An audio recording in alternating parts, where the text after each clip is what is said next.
Bonjour à tous, bonjour à toutes, merci d'être là, merci à ceux qui nous regardent en ce moment en décalage, en différé. Merci infiniment aussi à Aline Fedrizzi, associée du cabinet Green Conseil, à Alexandre Pires, directeur des opérations chez Soflo, et à Carly Eglichung, directrice commerciale et marketing chez Legal Suite.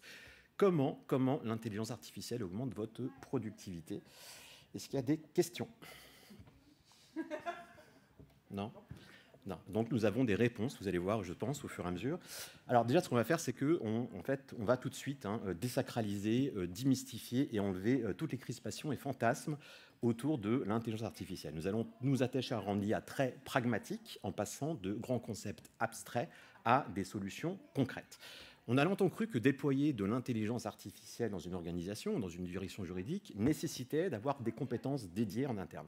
À l'époque, on nous disait, en effet, dans des bouquins un peu futuristes, visionnaires, prospectives, en effet, il y a des nouveaux métiers qui vont entrer dans les cabinets d'avocats, dans les études notaires, dans les directions juridiques. Il va falloir, en effet, du coup, intégrer des profils de data science, avec du machine learning reposant sur une expertise métier. On a bien vu que finalement, en effet, il y a quelques directions juridiques qui ont intégré ça, quelques cabinets d'avocats pour pouvoir justement, avec une approche métier, délivrer des solutions d'IA, mais que finalement, les acteurs industriels ont très vite compris que l'IA reposait sur un processus métier, en fait, très opérationnel, et que du coup, c'était extrêmement transparent et fluide pour le juriste, entre guillemets, dans son métier. On a longtemps cru aussi qu'on n'arrivait pas à mesurer les bénéfices, en fait, à très court terme ou à moyen terme, de l'investissement que pouvait être l'intelligence artificielle. Bonjour, installez-vous.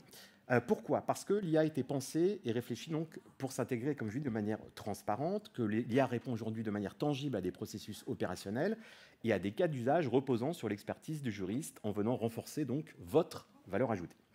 L'IA a pour objectif de raisonner et de résoudre des problèmes et de conduire à une meilleure analyse automatisée des documents avec une perception bénéfique sur l'impact direct sur le travail des équipes, que ce soit dans la production de documents, l'audit, la révision et l'analyse contractuelle. L'IA est bénéfique aussi pour la direction juridique pour venir challenger les autres directions. En effet, forcément, vous avez l'habitude de travailler avec des directions transverses, que ce soit les directions financières, les directions des ressources humaines, les directions marketing, les directions commerciales, les directions opérationnelles et la direction générale. Et je pense que pour vous, en effet, en termes d'image et comme vecteur de communication, l'IA est un levier extrêmement intéressant pour venir challenger justement ces autres directions et venir valoriser votre direction juridique en interne vis-à-vis de la direction générale et permettre justement de communiquer sur la marque, entre guillemets, direction juridique, sur le marché, donc avoir du coup et construire une vraie communication, non pas qu'en interne, mais aussi en externe, et justement pour être un vrai levier d'attractivité RH pour vous, pour attirer des talents, parce que votre direction juridique va mettre en place tous les outils et toutes les solutions pour que les collaborateurs puissent être performants et donc, du coup, augmentent leur productivité. J'en ai encore pour 45 minutes, j'arrive. Donc, et un autre point qui m'intéresse aussi, c'est que forcément, comme on parle d'outils, on parle de données, donc on parle de patrimoine incorporel du coup de la donnée, et la donnée souvent, en fait, elle n'est pas tellement unifiée. Il y a beaucoup d'asymétrie et de volumétrie de l'information au sein d'une direction juridique. Pourquoi? Parce que vous avez plusieurs canaux ou réceptacles dans lesquels vous allez communiquer ou centraliser des informations financières ou contractuelles ou réglementaires. L'avantage de l'IA, c'est qu'elle va faire ce travail pour vous de structurer, entre guillemets, cette donnée, de pouvoir la contextualiser et donc de la sécuriser derrière. Et ça veut dire quoi? Ça veut dire que forcément, ça va valoriser votre patrimoine de la donnée et ça va notamment valoriser encore plus ce qu'on appelle les actifs incorporels et le capital immatériel de votre direction juridique. Donc du coup, en disant ça à la direction générale sur un investissement, forcément, je veux dire, c'est tout bénéfique pour lui. Parce que quand la direction générale sait que son entreprise va prendre encore plus de valeur parce qu'on va investir dans une solution qui va augmenter cette valeur et la structurer par la donnée, forcément, c'est extrêmement pertinent. Et là, le coût de l'investissement, du coup, ne se pose plus. Et enfin, ça va permettre de rassurer et d'apporter une vision d'avenir. Aujourd'hui, on est tous, soi-disant, en résilience, en rebond, en quête de sens. Il faut de la sérénité. Il faut que l'entreprise nous apporte un cadre avec un horizon en responsabilisant et en donnant de l'autonomie aux collaborateurs, donc aux juristes, dans une entreprise. L'avantage, justement, c'est qu'à un moment donné, c'est que quand vous allez mettre en place un projet d'intelligence artificielle ou tout autre projet, on va dire, d'investissement d'une solution technologique et digitale, finalement, vous allez mobiliser en interne des équipes, mobiliser en interne des ressources, vous allez fédérer, vous allez nommer les chefs de projet, et donc vous allez les engager. Et donc forcément, ça va rassurer le juriste de se dire que son entreprise, sa direction juridique, investit sur la performance et sur la productivité, et qu'elle met tout en œuvre justement pour avoir ces solutions-là, pour se différencier d'autres directions juridiques et être plus performante pour son client, qui est la direction générale ou d'autres filiales, etc., etc. Donc forcément, bah oui, ça a un impact important sur le collaborateur parce que ça le rassure, ça lui donne une vision d'avenir sur son entreprise et donc sur une direction juridique aujourd'hui qui place l'innovation au centre et au cœur entre guillemets de son ADN. Et l'innovation, c'est quoi? Parce que c'est un peu mon secteur. Bah, l'innovation, c'est simplement s'améliorer. Je veux dire, l'innovation, ce n'est pas inventer. On ne va pas réinventer la roue, on ne va pas démarrer from scratch. Aujourd'hui, vous avez des habitudes de travail, vous avez une organisation, vous avez des process, vous êtes dans l'opérationnel, on vous demande beaucoup plus d'agilité, on vous demande de travailler en cycle court. Ben forcément, aujourd'hui, pour faire tout ça, pour renforcer et développer votre intelligence stratégique et juridique, il faut investir dans des solutions qui vont se déployer de manière naturelle, transparente et surtout dans un délai très court. Parce que, et j'arrête là-dessus après, bah forcément, les gens se disent culturellement, c'est compliqué dans mon entreprise de mettre de l'IA parce qu'on n'arrive pas à percevoir qu'est-ce que l'IA m'apporte en fait concrètement aujourd'hui. On se dit que ça va être compliqué sur l'appropriation de l'outil, de la prise en main, et que forcément le cycle de déploiement va être trop long et que ça va perturber peut-être à un moment donné votre organisation, alors que pas du tout. Donc forcément, bah, c'est ce que je dis, moi je ne vois que des bénéfices aujourd'hui, puisqu'on laisse de côté tout simplement tout l'aspect sacralisation, mythe, fantasme, etc. Le juriste existe et va exister encore plus aujourd'hui. On l'a bien vu avec Alexandre, on a été à Montpellier pendant 2 jours pour un projet d'envergure sur l'intelligence artificielle pour les directions juridiques et pour les avocats. On a bossé avec des économistes, des mathématiciens, avec des chercheurs, avec des directeurs opérationnels, avec le marketing. On a passé une journée à travailler sur des cas d'usage. Enfin, Alex, tu pourras en parler. Et qu'est-ce qui se passe? Le lendemain, on avait rendez-vous avec la direction juridique. Et bah, nous, on avait avancé dans notre coin, même si au départ, on avait donné une feuille de route à la DJ pour savoir ce qu'on pouvait faire ou pas. Bah, le lendemain matin, ça a été rédhibitoire. La direction juridique, c'est le garant, c'est la stratégie. Et en fait, à chaque fois, elle a coché en disant non, non, non, à voir, à valider, oui, à vérifier. Et il y avait un oui. Et le oui, je crois que c'était pour les déjeuners après, en fait, au final, à l'heure du déjeuner.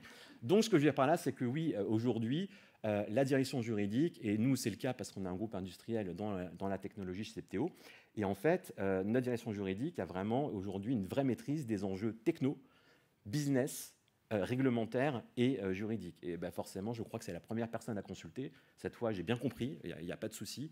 Sans eux, on ne peut rien faire. Je pense qu'on n'aurait pas dû bosser pendant une journée, mais on a avancé. Mais au moins maintenant, on attend. Et en fait, on ne veut pas que des freins. Ça, c'est nous. Nous, les opérationnels, on ne veut pas que des freins. On veut des réponses. Et on veut vraiment avoir une vraie vision stratégique de la direction juridique comme un vrai partenaire. Voilà. Donc voilà, j'arrête là. Et puis, je vais du coup tout de suite, bien sûr, poser les questions à nos invités, qui ont fait le plaisir de nous rejoindre. Je vais commencer peut-être par... Pardon? Mais bien sûr, bien sûr, bien sûr. Vous m'entendez?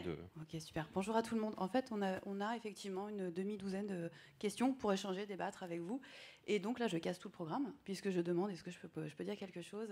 Parce que mon métier, c'est d'accompagner les gens de la sphère juridique à mettre en place ces sujets, ces outils, quand c'est le moment pour elles. Parce qu'elles ont les moyens, parce qu'il y a un intérêt business, parce qu'il y a une écoute, parce qu'il y a des gens pour faire, etc., etc. Ce que dit Dan, c'est la vérité, c'est l'avenir. Dans 1 an pour certains, dans 10 pour d'autres. Mais je me mets à la place de vous, et parce que je vous vois, et peut-être des gens qu'il y a derrière l'écran, parce que Dan a raison, mais on en est convaincus de nous. Mais là, autour de la table, il y a une personne, c'est moi. Je reprends le propos pour représenter la parole des clients, la parole du métier, la parole du juridique. Alors je prends le micro et je dis, mais de quoi parle-t-on? Parce que oui, ce sont eux des fabricants d'outils, ce sont des gens de la technologie, de l'innovation, ils vont vous donner leur vision. Elle est simple, elle est vertueuse, elle est très intéressante pour vous. Mais en fait, moi, il y a 5 ou 7 ans, j'aurais rien compris à ça. Donc, vous êtes des juristes, des directeurs juridiques, des représentants de direction juridique, c'est ça? Ok. Soyons honnêtes entre nous, personne ne nous verra derrière la caméra. Qui sait précisément déjà ce que c'est que l'IA? Ok. Ils vont donner leur vision des choses. Hein. Mais moi, ce que je trouve intéressant, quand on s'intéresse à l'histoire de l'intelligence artificielle, arrêtons aussi sur les acronymes. Intelligence artificielle, je crois que c'est Dan qui dit que ce mot, il nous a un peu mis des bâtons dans les roues artificielles. Il n'y a rien d'artificiel, c'est très précis, c'est très technique. Les meilleurs techniciens dans les entreprises, je dirais que ce sont les juristes. Et de l'intelligence artificielle, c'est très technique. Donc c'est de la technique au service de la technique. Après, l'intelligence artificielle, c'est pas du tout nouveau. Ça date des années 50. Je prends 2 minutes. 2 minutes pour resituer les choses. Dans les années 50 est arrivé un truc qui s'appelle l'informatique. L'informatique, c'est on va utiliser de la technique, de la technologie, du technologique pour outiller l'information. C'était l'informatique. C'était quoi? C'était des gros ordinateurs avec des disquettes à l'ancienne, dans laquelle des ordinateurs, c'était quoi? C'était des données pour lesquelles on faisait marcher des moulinettes, des programmes pour faire des choses et afficher des choses. Ces moulinettes, ces programmes, en fait, c'est des algorithmes. C'est des moulinettes. C'est des choses qu'on fait bidouiller dans un sens pour avoir une information. Ça, c'était l'informatique. L'intelligence artificielle, c'est à un moment donné, on s'est dit, ah, on a des super machines, ça fait des super trucs, et si on arrivait à reproduire ce que nous, on a dans nos têtes pour peut-être ne pas avoir à le faire ou pour que ça aille plus vite, parce que ça va plus vite, l'informatique. C'était le début de la recherche sur l'intelligence artificielle, années 50. Bim, boum, boum, gros pic. Dans les années 80, je vous le donne en mille, les premiers dans l'intelligence artificielle, c'était qui? C'était les juristes. Alors ça, tout le monde a oublié. Hein. Années 80, il y avait les premiers systèmes d'intelligence artificielle. C'était ce qu'on appelait les systèmes d'experts. Aux États-Unis, dans les pays anglo-saxons, qu'est-ce qui s'est passé? On a décidé de mettre dans des machines de l'expertise pour avoir de la synthèse vite. Il y avait 2 expertises qui ont été représentées, le médical et le juridique. Donc, on le sait, hein, on est à la fonction juridique les parents pauvres des projets. Mais en fait, en intelligence artificielle, on peut dire vous avez été, pardonnez-moi, parce que je ne suis pas du tout juriste, vous avez été des pionniers. Et après, en fait, l'intelligence artificielle, c'est une histoire de plus et de moins, de petites victoires, de victoires très connues, années 90, Kasparov, la machine qui bat Kasparov. Là, on s'est dit, OK, on arrive à mettre de l'expertise dans une machine. Excusez-moi, je prends la parole, je rougis, parce que ce n'était pas prévu. On arrive à mettre de l'expertise dans une machine, et on se dit, deuxième étape, on va lui faire apprendre des trucs. Parce que c'est bien de mettre de... En fait, l'intelligence tout court, c'est quoi? C'est la capacité à réagir sur une situation complexe, à trouver la bonne solution, savoir où aller chercher et la proposer. Ça, c'est l'intelligence humaine. Hein. Et l'intelligence automatisée, c'était reproduire ça par une machine. Et à un moment donné, les chercheurs en intelligence artificielle se sont dit, il faut qu'on arrive à faire apprendre des choses aux machines pour aider les gens.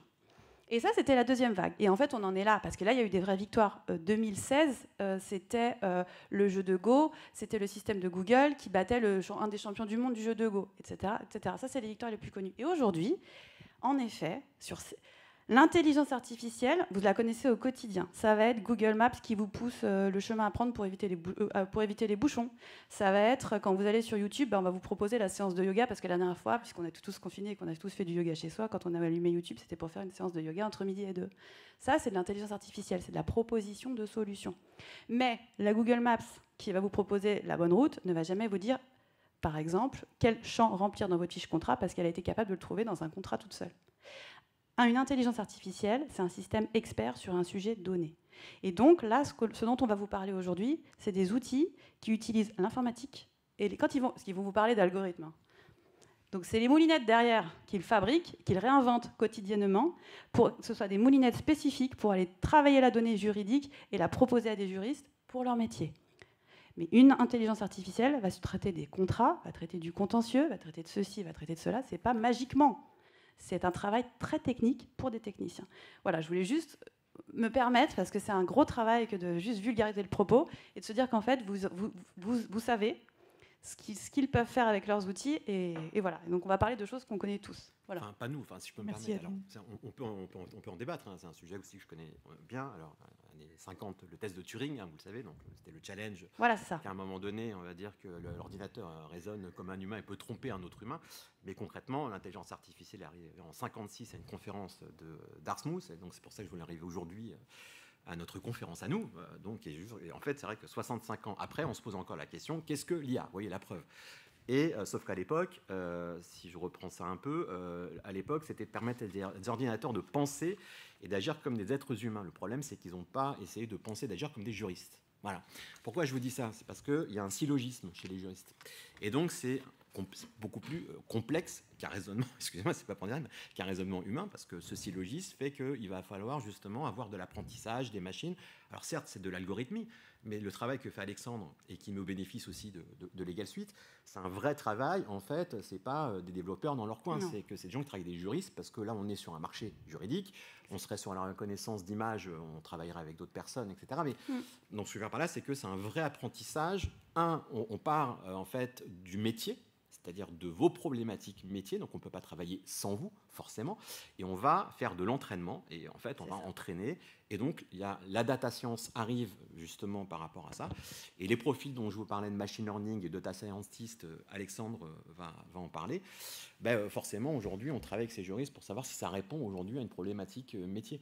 Et c'est vrai que quand on voit sur la dernière étude, après bien sûr, on vous laisse la parole, mais quand je vois la dernière étude, c'est que forcément, aujourd'hui, 70% des entreprises vont investir dans l'intelligence artificielle. Donc, ce n'est pas un sujet, si vous voulez, voilà, ce n'est pas un achat d'ordinateur, ce n'est pas j'achète Word, Excel, etc. Donc, c'est vraiment 70% d'investissement. Avec des aides derrière, avec de l'accompagnement, avec un déploiement et tout. Mais c'est vrai que c'est intéressant aussi ce que vous avez évoqué, pour que les gens puissent justement avoir le cadre de ce que peut être l'intelligence artificielle. Mais aujourd'hui, je pense que c'est comme la blockchain. Je pense que c'est qu'une techno, Alexandre en parlera mieux que moi, c'est qu'une techno, ça ne sert à rien de dire que c'est de l'IA ou de la blockchain. Pourquoi ? Parce que du coup, ça fait peur, on ne comprend pas, et donc ça freine plus qu'autre chose. Voilà. Donc, je veux dire, c'est comme aujourd'hui, quand vous montrez votre iPhone, je ne vais pas demander quel est l'iOS derrière, c'est quoi, quoi la puce qu'il y a. Non, on s'en fout. Ce qui compte, c'est que votre iPhone, il fasse telle et telle fonctionnalité. Voilà. Donc, c'est la même chose, en fait. Donc, Alexandre, du coup, avec l'approche là qu'on a eue, parce qu'on t'a mis un peu de pression, hein, je vois bien. Non, mais je serais plus court, parce que tu t'affales un peu. Non. Je serais un peu plus du coup, alors qu'est-ce que l'IA maintenant ? Peut-être l'IA par rapport aux juristes. Pour résumer ce que vous avez dit tous les deux, qui est assez juste, l'IA, en fait, c'est une technologie, enfin, c'est un ensemble de technologies, mais c'est juste une technologie qui repose sur l'apprentissage d'une machine pour prédire ou pour automatiser une tâche humaine ou autre. Mais c'est pas une solution, c'est une technologie. C'est-à-dire, l'électricité, c'est pareil. C'est-à-dire qu'il y a l'électricité, mais enfin, il y a des gens qui ont dit on va faire des ampoules pour faire de la lumière. Il y a des gens qui font des voitures. C'est un peu pareil. Donc, comme c'est pas une solution, il faut trouver un problème. Et ce problème-là peut éventuellement être résolu par l'IA. Le problème, c'est vos problématiques du quotidien. Voilà, c'est des problématiques métiers, en fait. Et à partir de là, nous, on va pouvoir travailler pour voir un petit peu ce qui est automatisable ou pas automatisable en fonction. Et Carla, pour vous, de votre côté à vous, justement, comment vous, après le travail que fait, on va dire, Soflo avec Alexandre et ses équipes, vous allez pouvoir, justement, comme j'ai dit, le traduire clairement dans une solution métier. Oui, merci Dan. Legal Suite travaille avec les juristes depuis maintenant plus de 20 ans. Peut-être certains d'entre vous nous connaissent, nous utilisent au quotidien pour gérer des sujets tels que les gestions des contrats, le contentieux, les sociétés, etc. Ce qu'on fait aujourd'hui avec Softlaw, on est tous les deux déjà des sociétés sœurs du groupe Septéo. Et comme disait Alexandre, en fait, ce qu'on a fait, c'est qu'on a pris cette technologie qui est développée par Softlaw, qui est de nourrir des algorithmes de données, des données juridiques. On prend une masse de contrats, une certaine typologie de contrats, peu importe. On nourrit cet algorithme, c'est-à-dire qu'on va lui passer un bon nombre de contrats pour qu'il puisse reconnaître que ce contrat est un contrat fournisseur, ce contrat est un contrat d'application, je ne sais pas moi, peu importe sur un sujet donné. Et il va comprendre au fur et à mesure, apprendre que la donnée à tel endroit correspond simplement, je ne sais pas moi, au co-contractant. La donnée à tel endroit correspond à une date de signature, d'entrée en vigueur. Et ce qu'il va faire, c'est qu'une fois qu'il a appris ça, dans l'application, ça nous permet, nous, grâce à cette technologie, de vous permettre de prendre un contrat qui vous est envoyé, par exemple, par un co-contractant, de très simplement glisser-déposer, par exemple, dans l'application Legal Suite. Et parce qu'on a cette technologie derrière, on va pouvoir automatiquement reconnaître ces données que l'algorithme a appris et enlever un bon nombre de tâches qui sont vraiment sans valeur ajoutée et qui sont parfois même un frein à l'utilisation d'une application parce qu'on n'a pas envie de passer 2 heures à remplir des champs. Voilà. Et donc, ce que va faire cette technologie, l'intelligence artificielle, c'est qu'elle va reconnaître, parce qu'on lui a appris, les champs que vous avez voulu ou que vous voulez saisir dans l'application. On va populer les champs d'une fiche contrat. On va directement savoir, ça c'est une date, eh bien on va positionner des alertes par rapport à cette date de manière automatique. Donc ça, de moins à faire également pour vous. Voilà, on va pouvoir automatiser un certain nombre de tâches et on va restituer aussi la donnée qui est importante, qui est pertinente pour vous, pour pouvoir gérer le contrat, sous forme après de tableaux de bord ou de KPI que vous suivez au quotidien pour vous permettre justement de gérer ensuite, une fois qu'on a extrait les données qu'on veut, de gérer la vie d'un contrat. Voilà. En résumé, pour moi, aujourd'hui, l'intelligence artificielle appliquée au monde du juridique, je me cantonne à ça, ça participe de sécuriser les risques, quand même. On expliquera après pourquoi, comment, peut-être. Hein. Ça permet aussi de prédire, pas l'avenir, c'est pas magique, on l'a déjà dit, mais de prévenir certains sujets, certaines choses, ou en tout cas d'avoir des propositions de... Je vous donne des propositions de choses qui pourraient arriver, par exemple l'issue d'une procédure contentieuse, et à quelqu'un qui doit prendre une décision parce que lui connaît vraiment son business, son sujet, les enjeux, l'image de marque, tout ce qu'il y a derrière, de participer à prendre une décision avec peut-être des outils qui permettent d'avoir des éléments factuels de comparaison.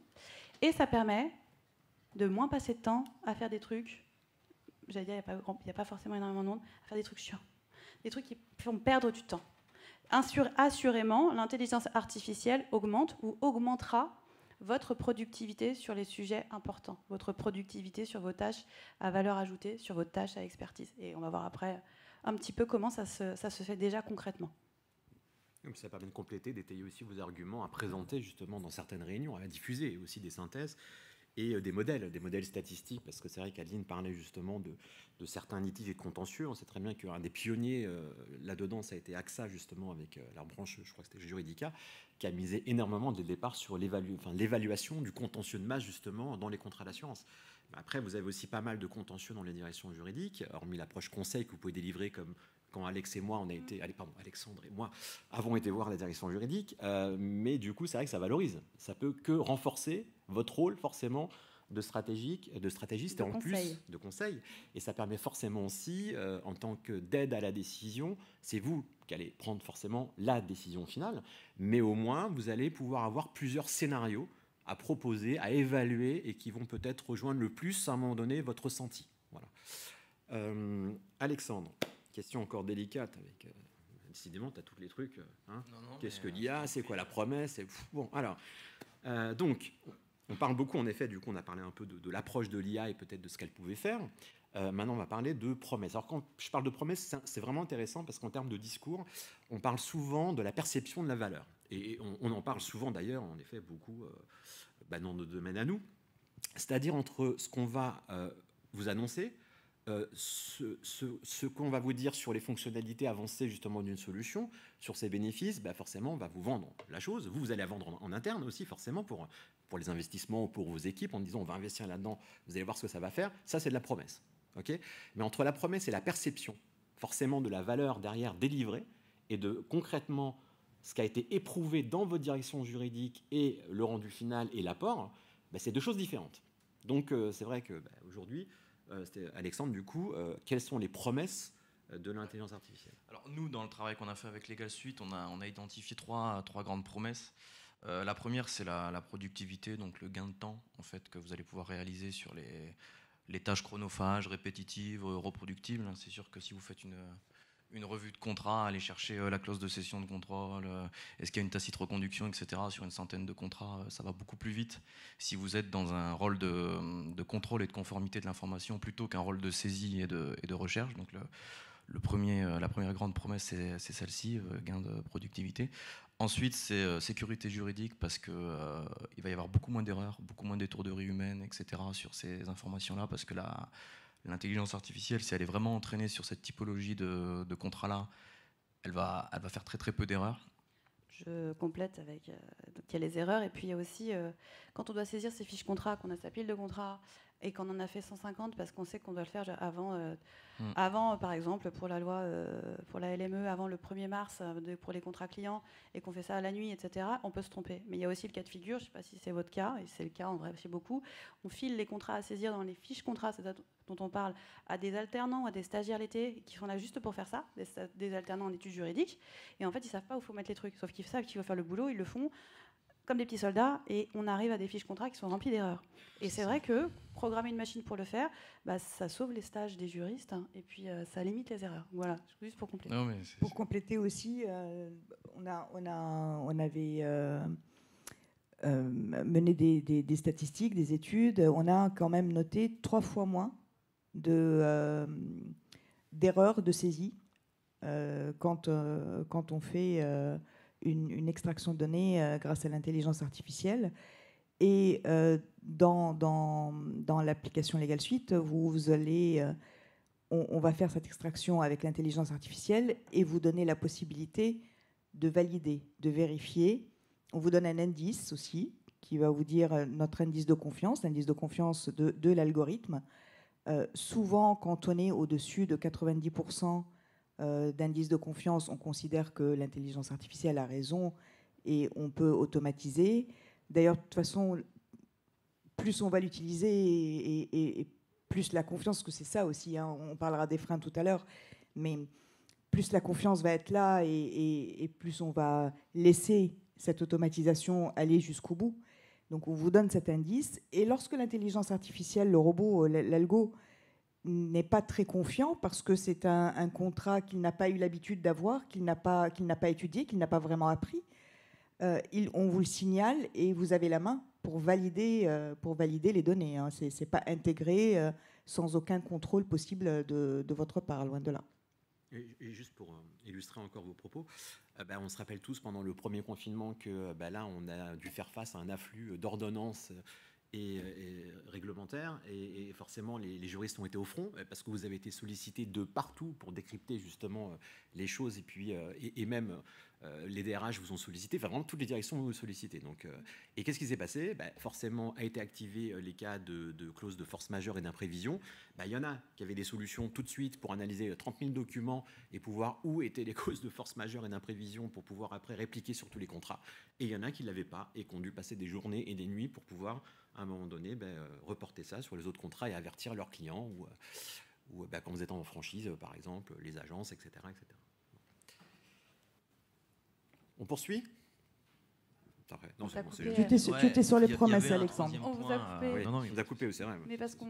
non, mais le dernier, c'est ce que Carla disait un peu tout à l'heure, c'est la dernière promesse qui est une conséquence des deux autres. C'est vraiment sur la connaissance en fait du patrimoine contractuel que l'IA va vous permettre. C'est que derrière, vous allez pouvoir améliorer un peu la culture contractuelle de l'entreprise, vous allez pouvoir améliorer la négociation contractuelle, vous allez augmenter en fait la valeur ajoutée et le rôle du juriste, parce que vous allez pouvoir avoir des KPI, des synthèses, etc., en profitant de toutes les datas et les données qui sont dans vos contrats, quoi.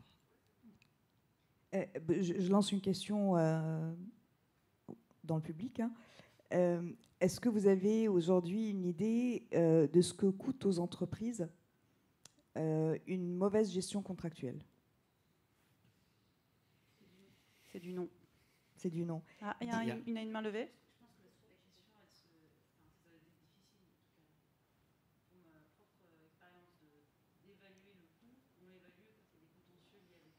Oui.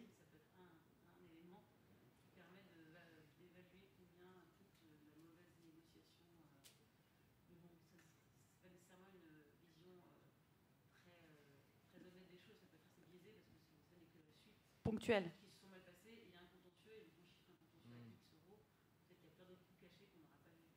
Vous avez raison, il y a exactement ce cas-là. Il y a également tous les contrats qu'on reconduit alors qu'ils ne devraient pas être reconduits juste parce qu'on n'a pas vu, on a loupé la date de dénonciation et que le contrat a été reconduit. Ça coûte 10% du chiffre d'affaires en moyenne d'une entreprise d'avoir une gestion contractuelle qui n'est pas rigoureuse.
Oui, parce que ces outils-là, je vais revenir sur 2 chiffres clés, ils ont le pouvoir magique, parce que pour le coup, c'est limite ça.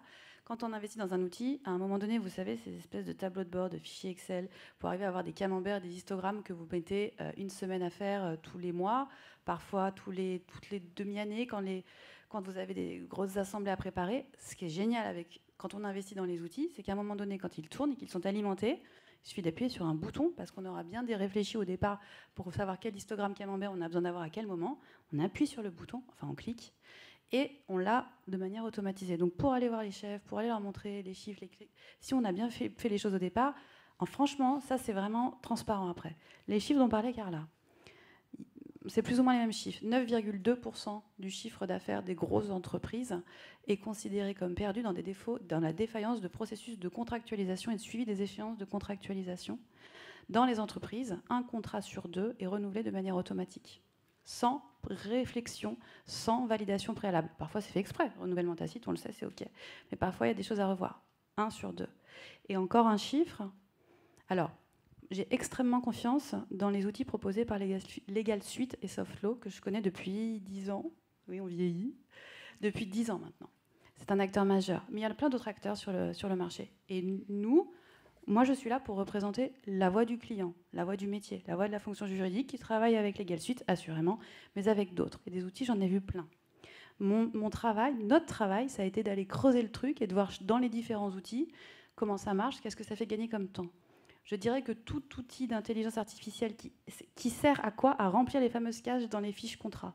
Ça prend du temps, ça, d'aller... Voilà, les éléments clés du contrat, vous les retrouvez dans votre fiche. Grosso modo, vous passez quand même 5 mois de temps, 5 fois moins de temps à le faire. 5 fois moins de temps quand vous investissez dans un outil comme ça. Donc sur le retour sur investissement, au bout d'un moment, si on se met un petit peu à chronométrer le temps qu'on passe à traiter un contrat pour le faire rentrer dans un outil, il se calcule assez facilement.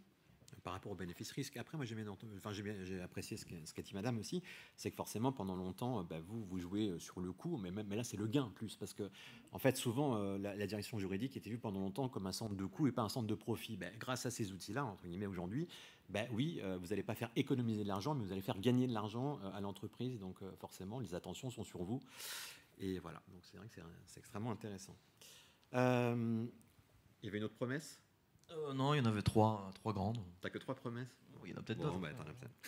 Alors, Carla, est-ce que l'IA, du coup, et je parlais d'accessibilité justement tout à l'heure, alors ça peut être par plein de biais, hein, pas que l'aspect financier, est-ce qu'elle est accessible au département juridique ? Oui. Je reviens sur la notion d'accessibilité. Il marche ? Il marche bien ? On m'entend bien ? Non, moi je t'entends pas. Il y a plusieurs choses, hein. Il y a plusieurs notions que j'aimerais aborder sous l'angle de l'accessibilité. Tout d'abord, on disait que c'est une technologie, c'est l'accessibilité justement technologique pour la direction juridique. Est-ce que cette technologie aujourd'hui est assez mature ? Est-ce que le niveau de confiance est présent ? Est-ce qu'il est assez fort pour que nos clients, nos directions juridiques acceptent, adoptent cette technologie et l'intègrent dans son travail au quotidien. Bon, nous, on va dire oui, hein, que la technologie est mature. Pourquoi je dis on va dire oui ? Parce qu'en tant qu'éditeur de logiciels et dans de l'innovation, on mesure la maturité d'une technologie avant de l'intégrer à nos solutions. Et notre travail, c'est justement de vous livrer des solutions avec une technologie mature qui est justement là pour augmenter votre productivité et non pas avoir l'effet inverse. Adeline, là, je te renvoie la question. En tant que voix du client, est-ce que, à ton avis, aujourd'hui, la confiance est là par rapport à la maturité de la technologie ? Alors, j'ai plusieurs réponses. Vas-y. Déjà, je vais parler en mon nom à moi, Adeline Fédrécy de Green Conseil. Donc pas Adeline qui représente la fonction juridique c'est un grand honneur et avec toute mon humilité, des gens de toutes les fonctions juridiques que je peux connaître.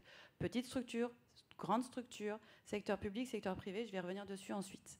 Moi, il y a encore 1 an ou 2, je pense que si j'avais été là, j'aurais eu du mal à dire aujourd'hui, on peut avoir confiance.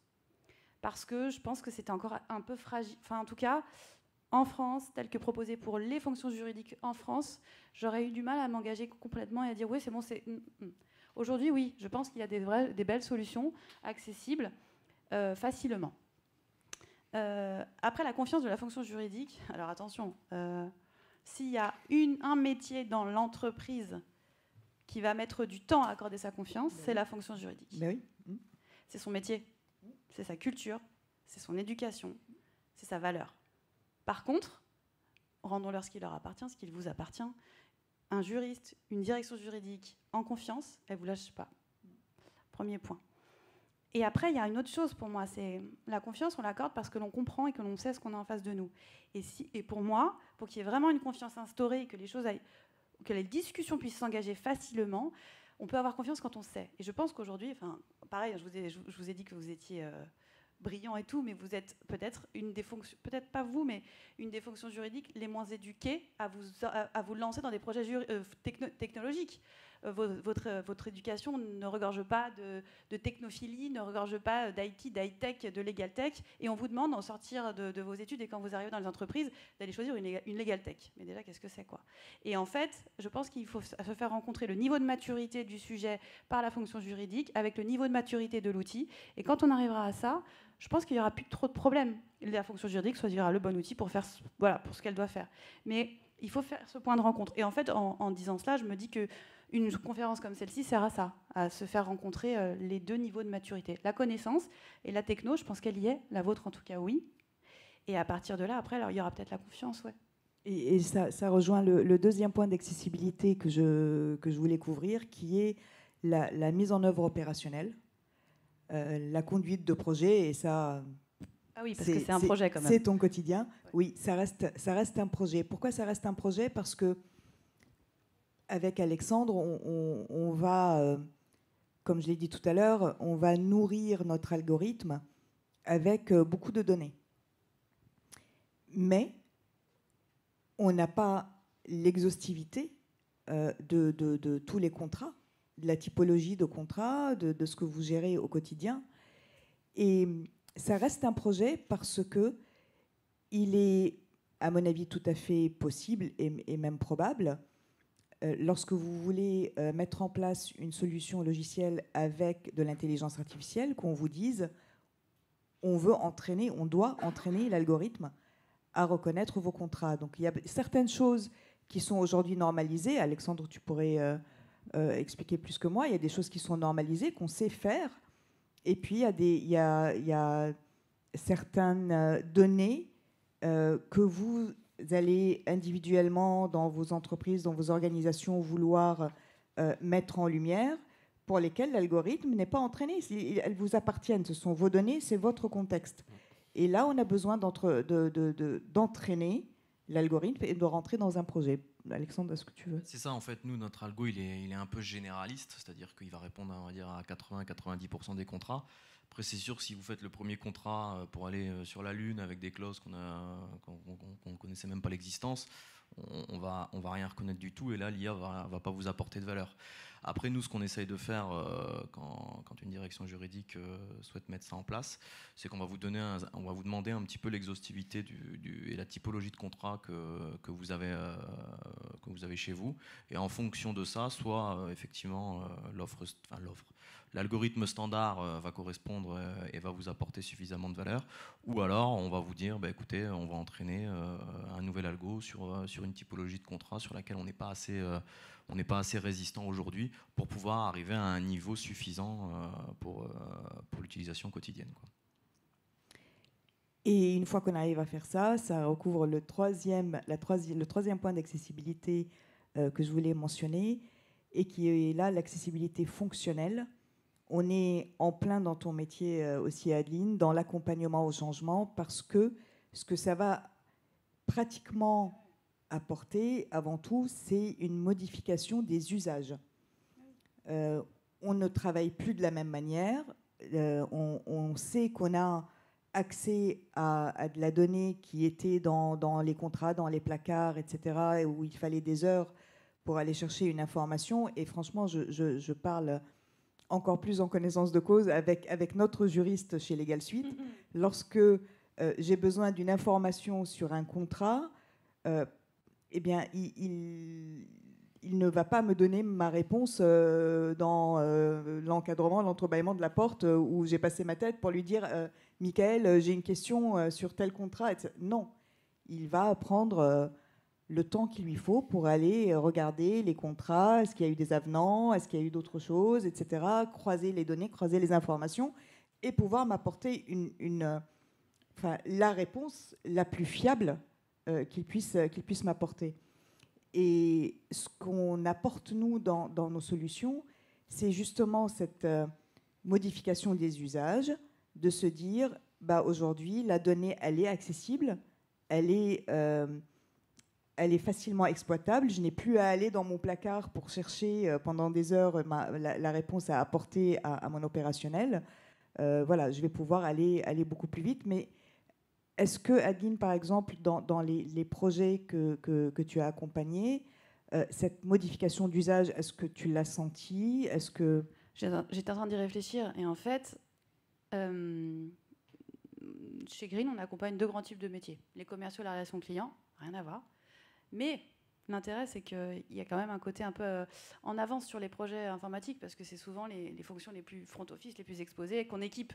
Et on fait profiter un peu de cette avancée d'autres fonctions, comme la fonction juridique, et donc, qui ne se comportent pas du tout de la même manière dans les projets. C'est-à-dire que quand on équipe des commerciaux, quand on équipe des commerciaux et des marketeurs et des chargés de relations clients d'outils, il y a toujours un moment où derrière, ça fait le filou, ça va à gauche, ça va à droite, ça reprend les anciens process, ça refait les trucs à côté, etc. Je n'ai jamais vu, j'ai très peu vu d'équipes juridiques de 2 ou 3 personnes comme de 300 utilisateurs à qui on attribuait des nouvelles façons de travailler grâce à de nouveaux outils qui permettaient de faire les choses plus rapidement, mieux, avec moins de risques. Parfois, forcément, il y a un changement à gérer, mais ça prend globalement toujours. Sauf s'il y a vraiment une erreur sur le produit choisi, mais ce sont des gens qui à partir du moment où on décide de travailler d'une certaine façon et qu'on a dit que c'est comme ça, ils vont le faire. Ils vont utiliser l'outil et ils sont plutôt extrêmement vertueux, quoi. Donc j'ai le sentiment que le changement et la mise à disposition de la technologie, quand elle est décidée, comprise et bien choisie, il n'y a pas vraiment de souci. Et alors, ça reboucle avec ce que vous disiez tout à l'heure, on a aussi un renouvellement des générations dans la population juridique. Il faut quand même se le dire, on est quand même dans un changement des générations. Et aujourd'hui, il y a des gens qui arrivent, et c'est génial, qui sont jeunes, plus jeunes que certains, plus jeunes que moi, et qui ont envie de quoi ? D'avoir un peu de trucs un peu modernes, de faire de façon plus rapide, et de ne pas être, quand ils vont en soirée, d'être avec leurs potes, les seuls qui utilisent encore que du papier. Et aujourd'hui, il y a aussi ça. À un moment donné, on amène des nouveaux outils dans les équipes juridiques, et ça fait plaisir. Voilà. Donc il y a aussi cet engagement-là, parce que oui, nous aussi, on va avoir des trucs un peu tech à utiliser. Alors c'est vrai que c'est un autre sujet qu'on n'aura pas le temps d'aborder, c'est dommage. C'est une question de compétences, mais on en parlera peut-être après. Mais enfin, moi, j'appelle ça de la régénération, en fait, forcément. C'est la régénération. C'est quoi ? Il y a une nouvelle génération, mais qui va régénérer un peu tout ça au sein de la direction juridique. Et beaucoup œuvrent pour ça. Là, je vois Stéphane Baller qui est ici, qui avait monté le DU transformation du droit et Legal Tech de Paris 2, où j'ai eu l'occasion d'intervenir auprès de juristes, justement, mais d'avocats, de notaires. Donc c'était vraiment pluridisciplinaire. Et ça s'est multiplié. On a bien vu avec l'EDEC aujourd'hui, qui a sorti depuis 1 an et demi le référentiel sur les compétences attendues dans les directions juridiques pour piloter son parcours professionnel en tant qu'individu et d'un point de vue collectif au niveau de la direction juridique, et d'améliorer certains axes et de performer et de progresser. Donc ça va venir d'eux, forcément. Mon axe, il est à peu près à 3 ans, c'est clair. Là, on parle de tout ça, on a essayé de reposer le contexte, le cadre de l'IA, etc., des bénéfices, des usages, mais en fait, si vous voulez, l'accélération va se faire de manière naturelle par le renouvellement des équipes aussi, par le fait de leur confier des responsabilités dans la gestion et la conduite du projet en interne aussi. Pourquoi ? Parce que ces gens-là qui arrivent ont des compétences que vous n'avez pas eues ou que vous êtes en train d'acquérir et qu'il faut acquérir parce qu'on s'améliore sans cesse. Mais en associant ces jeunes plus vous aussi, vous êtes jeunes, hein, parce que moi je voyais les masques, mais bon, vous êtes jeunes quand même. C'est que forcément ça peut être que bénéfique et ça peut que accélérer cette culture et cette transformation en interne. Je me permets juste, parce que j'essaie d'être aussi chronos, c'est bien ce que Carla, tu as amorcé aussi en parlant d'usage. Et de cas d'usage, justement. Oui, il y a les cas d'usage. Et on va en parler. Concret, ouais. Voilà. Ouais, tout à fait. Et donc, du coup, en quel terme aujourd'hui se pose la problématique si je prends les cas d'usage versus le métier? Problématique métier versus cas d'usage, en fait. Elle est pour moi. Vous allez pouvoir... Je peux. Compris, alors, pour tout vous dire, on travaille beaucoup ensemble, on est sur plein de projets et on avait décidé d'aborder ces questions-là et on les aborde complètement dans le désordre. C'est pour ça qu'on est un peu désarticulé. Mais il y avait un sujet sur lequel on était d'accord, c'est vous expliquer, et c'est pour ma part le seul que j'ai annoté, c'est aujourd'hui qu'est-ce qu'on voit concrètement, à quoi ça sert dans les entreprises. Donc ça, limite, pour moi, j'ai identifié 3 grands sujets sur lesquels je travaille concrètement. Je les ai classés comme ça. Il y a le sujet du contrat, j'ai le sujet du litige et du contentieux, et j'ai le sujet de la vérification de la pièce. Dans les contrats, c'est un des outils pour remplir ces fameuses fiches contrats. Parce que les contrats textes, c'est bien, mais il faut remplir les fiches, il faut remplir les cases, et ça prend du temps. Donc d'avoir un outil qui, oui, va aller identifier les éléments clés du contrat assez facilement, parce que je sais que c'est tel et tel type de contrat, et que je dois rentrer des trucs dans mon outil, dans ma Contratech, pour ensuite pouvoir bien l'utiliser, c'est quand même super d'avoir un outil qui le fait, et ça aujourd'hui, ça marche bien. C'est assez acquis. Et c'est aussi des outils qui permettent de proposer des complétudes de champ quand on va rédiger intelligemment. On va choisir tel ou tel type de contrat pour tel ou tel type de co-contractant, et parce qu'on contractualise sur des gros volumes de contrats, des gros volumes d'affaires, de transactions, etc., assez naturellement, assez facilement, il va pouvoir proposer la juridiction de référence, le tribunal de compétences, peut-être même le type de contrat, parce qu'avec ce co-contractant-là, on a tout le temps l'habitude de faire ce type de contrat. Donc compléter des choses de manière un petit peu automatique. Sur les contrats aussi, c'est la recherche d'informations. On va aller vite cibler l'information. Contexte Covid, clause de force majeure, responsabilité oui, non. Est-ce que c'est responsabilité chez nous ou pas? Clause de pandémie, cette nouveauté, ce petit exotisme, est-ce qu'il existe et il n'existe pas? Est-ce qu'il faut y travailler, pas y travailler? Ça sert à ça. Ça, c'est des sujets concrets auxquels l'intelligence artificielle apporte des outils. C'est votre travail, mais ça apporte de la facilité. Le litige et le contentieux, c'est comment moi, juriste, à un moment donné, je dois dire... sur certains cas, est-ce qu'on y va au litige, est-ce qu'on n'y va pas? Quand je dois aller dire au comptable, on provisionne combien pour l'année prochaine, pour les 2-3 ans, par rapport à ce sujet, on sait que ça va sortir, que c'est pourri, ça va pas être bon. Vous savez, ces discussions-là, c'est vous qui prenez les décisions, c'est vous qui, sur ce que vous conseillez. Ce sera toujours vous. Par contre, il y a des outils qu'on va nourrir avec votre patrimoine de données, vos 10 ou 15 ans de contentieux ou de réclamation amiable précontentieux. On va peut-être pouvoir même les nourrir avec, vous savez, cette chose, la jurisprudence, la veille. Vous n'avez jamais de temps pour le faire. Et on vous dit tous pourtant que ça doit faire à peu près 15 ou 20% de votre travail. Mais vous n'avez pas beaucoup le temps de le faire. En tout cas, pas toujours. Pas tous. On peut nourrir les outils avec ces choses-là. Et ça permet quoi? Ça permet sur un cas donné d'avoir un conseil d'une machine qui dit que voilà, il s'est passé ci dans les 10 dernières années, où généralement la réponse ou la finalité de la procédure par rapport à votre sujet, elle est celle-là. Après, le juriste décide de préconiser ce qu'il veut, mais en tout cas, il peut avoir des conseils. Ça marche notamment beaucoup sur les sujets RH, prud'homo, etc., etc. Faut-il y aller, pas y aller, etc. Donc je dirais que dans les litiges et les contentieux, ça peut aider à conseiller, voire à décider. Et ça, les grands chefs le voient assez vite. Et après, il y a le check des pièces justificatives. Donc là, j'ai un exemple très concret. On travaille beaucoup chez Green avec les fédérations françaises de sport. Fédé de foot, très d'actu, fédé de basket, fédé de hand et d'autres fédérations, de roller, de montagne et d'escalade. Les fédérations françaises de sport, vous savez, c'est tous ces gens dans les clubs qui pratiquent le sport. Covid, ça a obligé le monde du mouvement sportif français à proposer la dématérialisation de la prise de licence. Quand on prend une licence de sport, on doit fournir des pièces. Et normalement, on fournit un justificatif de certificat médical. C'est un exemple. La fédération qui fournit la licence, elle est responsable devant les tribunaux en cas d'accident sur un terrain. Parce qu'elle dit, je donne une licence, je donne l'autorisation de travailler, et en plus de ça, je donne un contrat d'assurance. Donc il y a aussi toute cette relation-là. Sauf qu'il y a plein de petits malins, et c'est valable aussi dans tout ce qui est banque en ligne, assurance en ligne, qui complètent un dossier. Au lieu de mettre un certificat médical, ils vont mettre une facture EDF. C'est le grand classique. On prend l'exemple de la Fédé, c'est un faux exemple, mais c'est pour illustrer. Fédération de foot, 2 millions de licenciés. Il y a un taux de dossiers mal complétés, de façon volontaire ou pas, qui est extrêmement important. tous les ans, ils vont prendre 200 000 dossiers pour aller faire un check à la mano de la teneur des éléments juridiques. Ça prend du temps. Une machine peut le faire, peut aller identifier là où il y a des trous dans la raquette, où il semble qu'il y ait des loups.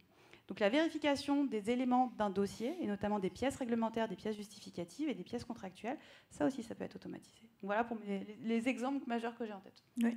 Moi, j'avais noté, comme toi, évidemment, le risque contractuel, donc tout ce qui est lié au contrat. La gestion de risque fournisseur, pareil, il s'agit d'un contrat, hein, mais voilà, le risque fournisseur, où soit c'est géré par la direction juridique, soit par la direction des achats, mais en tout cas, voilà, ça reste un contrat. Le cas d'usage que tu viens d'évoquer sur les pièces justificatives, on l'a eu de manière concrète aussi avec un client, une banque, qui qui avait son audit interne. En fait, c'était le département de l'audit interne qui devait vérifier la complétude des pièces pour les comptes clients qu'ils avaient ouverts, et également que les dates de validité, est-ce que cette pièce d'identité qui a été déposée il y a 20 ans est encore valide, et est-ce que, par exemple, je ne dois pas contacter mon client pour qu'il redépose des pièces. Les ressources humaines, tu en as parlé, Adeline. On avait aussi tout ce qui est lié au risque réglementaire. Hein. Dès qu'il y a de la réglementation, on a les services conformité. Tu dois y aller? On est trop long. Non, je prépare l'illustration concrète de l'usage. Donc dès qu'on a une activité réglementaire, et forcément dans les banques elle est très très riche, on a des applications, des cas d'usage sur je dois balayer des milliers. On a un client avec qui on a travaillé sur 60 000 contrats de marché, où il devait par exemple sortir la maturité, la date de maturité de tel ou tel indice, ou vérifier simplement si, par exemple, l'indice Libor, Euribor était présent dans ces contrats de marché. 60 000 contrats à la main, c'est juste impossible, sachant qu'on a une deadline réglementaire à respecter. C'est impossible, mais ça va leur être demandé quand même. C'est ça. Et c'est là où, justement, on est pile poil dans le cœur de notre échange aujourd'hui. C'est là où on vous aide, on augmente votre productivité. Alexandre, tu voulais rajouter? Non, parfait. Ça a été très clair, je pense. Très clair. Très bon. Ce qu'on va faire, Alexandre, Stéphane, je vais te laisser venir. Parce qu'on parle justement depuis tout à l'heure de cas d'usage. J'aimerais bien qu'on ait une illustration concrète, forcément, de la solution qu'on peut proposer. Et je décale la question.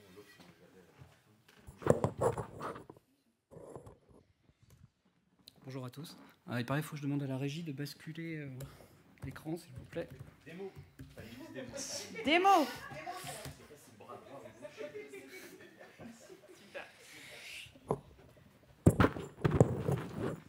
1, 2.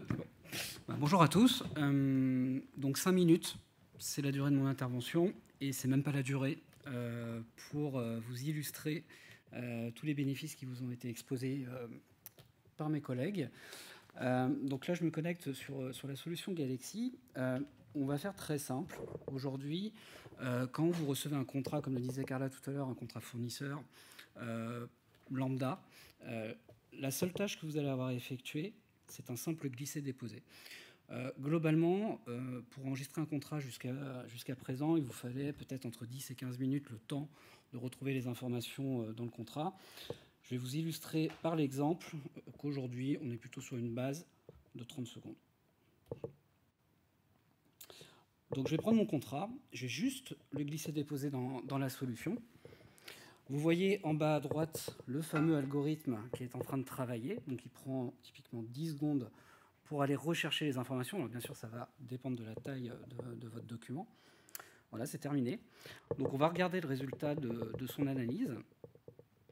Vous avez sur la gauche de cette fenêtre toutes les informations qui ont été détectées automatiquement, et sur la droite, vous avez le document en question. Je précise que ça peut être des documents Word, des documents PDF, ça peut être en français, en anglais. Si vous êtes sur un document PDF qui est une simple image, on va être capable de l'ossériser, c'est-à-dire qu'il va être capable de retrouver les chaînes de caractères sans que vous ayez à le préformater au préalable. Donc on voit sur la gauche Donc effectivement, il a un score de 96,25%, ce qui est un excellent score. Ce score correspond finalement au type de contrat. Il est sûr à 96% qu'il s'agit d'un contrat de type commercial et de langue française. Il a bien repéré le titre, il a repéré les parties, ce qu'on appelle les entités. Donc c'est entité physique, entité morale. Donc ici, vous allez retrouver les personnes morales et également ici. On voit que Legal Suite est connu par ma solution Galaxy. Ça veut dire que cette entrée existe dans mon annuaire. Par contre, Thémis n'existe pas dans la solution. Et donc, en plus de vous enregistrer votre nouveau contrat, il va également alimenter votre annuaire. Vous, votre travail, c'est de préciser simplement, là, c'est notre partie, et là, c'est l'autre partie. Je continue ici sur les autres types de champs détectés. Alors, bien sûr, ça va dépendre du type de contrat que vous mettez dans la solution, mais là, à minima, il vous a repéré votre préavis de résiliation, la date de signature, il n'y a pas de tacite de reconduction a priori, il n'a pas trouvé de montant. On est sur un contrat à durée déterminée qui est entré en vigueur le 2 novembre 2020 et qui arrivera à échéance le 1er novembre 2021 pour une durée donc de 12 mois. Donc toutes ces informations sont des informations classiques que vous connaissez par cœur. Mais ce qui est intéressant également, c'est qu'il a repéré un certain nombre de clauses. Des clauses de durée. Alors parfois, il ne repère pas la nature de la clause. Vous avez quand même un travail de vérification, voire de compléter quelques informations qu'il n'aurait pas repérées. Donc là, vous avez la classification de la clause et vous avez l'extrait de la clause. Tout ça va également être repris dans le cadre de la création de la fiche.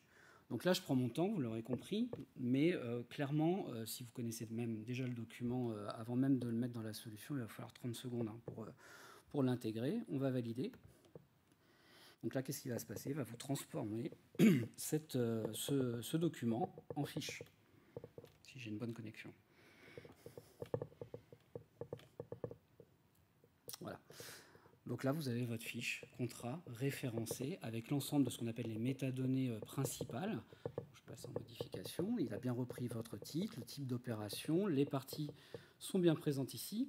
Vous avez une timeline ici qui va reprendre votre date d'entrée en vigueur et votre fin de contrat. Et on voit déjà en un coup d'œil qu'on a une alerte qui est préprogrammée. Encore autre chose que vous n'aurez pas à faire. Donc effectivement, j'ai le détail ici. Je retrouve bien cette date de fin de contrat. J'ai une alerte également. Excusez-moi, j'ai une alerte qui est prévue pour le 1er novembre 2021. Bien entendu, vous pouvez reparamétrer l'alerte si vous voulez l'envoyer à vos collègues, par exemple. Il faut savoir qu'on a beaucoup de clients qui envoient les alertes directement aux opérationnels qui n'ont même pas accès à la solution Galaxy. Mais au moins, ils peuvent être prévenus et donner leurs recommandations. Et enfin, on va retrouver ici toutes les clauses qui ont été repérées dans ce contrat. Donc là, il ne s'agit pas de se faire plaisir simplement en ayant un tableau avec l'ensemble des clauses. C'est que toutes ces clauses, vous allez pouvoir requêter à la fois dans votre moteur de recherche. Si vous recherchez par exemple toutes les clauses de responsabilité non standard que vous avez sur tel ou tel type d'opération, vous pourrez le savoir. Vous allez pouvoir faire des recherches sur mots-clés, vous allez pouvoir faire des recherches sur les natures d'obligations, le type de clause, etc. Et maintenant, j'ai terminé finalement. Bon, juste pour être tout à fait complet, ici vous avez votre document. On voit qu'il l'a passé en PDF texte directement au Cérisé. Donc. Et c'est terminé. C'est terminé? Et c'est terminé. Déjà. Je dis que je ferai 5 minutes. Okay, donc c'est ça finalement l'intelligence artificielle qui s'intègre naturellement dans c'est ça. les solutions. Aucune complexité, aucun besoin de formation. Vous avez simplement gagné du temps, du précieux temps. Sachez que vous pouvez le faire en masse également. Si vous avez 30 contrats que vous souhaitez référencer, vous prenez vos 30 contrats, vous les glissez, déposez directement dans la solution. On n'en a pas parlé, mais on a beaucoup de clients aujourd'hui, voire de nouveaux clients qui ont des stocks de contrats dans leur répertoire SharePoint, Windows et compagnie. Aujourd'hui, on est aussi capable de reprendre des milliers de contrats pour vous alimenter et initialiser la solution. Il faut savoir que la reprise des données, c'est la partie du projet la plus complexe et chronophage. Quoi qu'il arrive, d'ailleurs dans n'importe quelle typologie de projet. Là, encore ce mois-ci, on a beaucoup de clients qui avaient 5000 contrats. On les reprend en masse. Parfois, ça peut même coûter moins cher que les reprises de données classiques, type j'ai mon fichier Excel, je vais mettre toutes les données, Legal Suite va les charger, on va les tester, le client va les tester, il va y avoir des allers-retours, etc. Là, ça va beaucoup plus vite. Merci Stéphane, c'est un très bon point. Ouais. On avait complètement oublié, merci. Est-ce qu'il y a des questions déjà par rapport à ce qui a été montré dans vos usages? Est-ce que déjà vous retrouvez un peu dans le type d'opérations là qui ont été illustrées ou sur ce que ça peut faire en plus?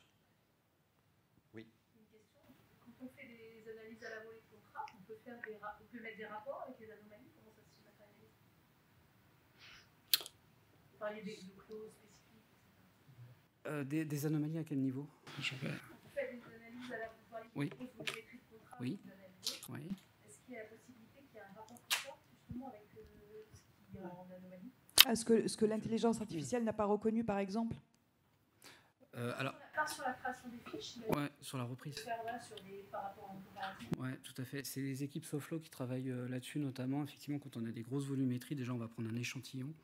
Je crois que c'est de l'ordre de 10% en règle générale, qu'on va analyser pour s'assurer de la pertinence de la reprise. Déjà, ça va nous permettre de détecter que sur tel ou tel format de contrat, on a des soucis.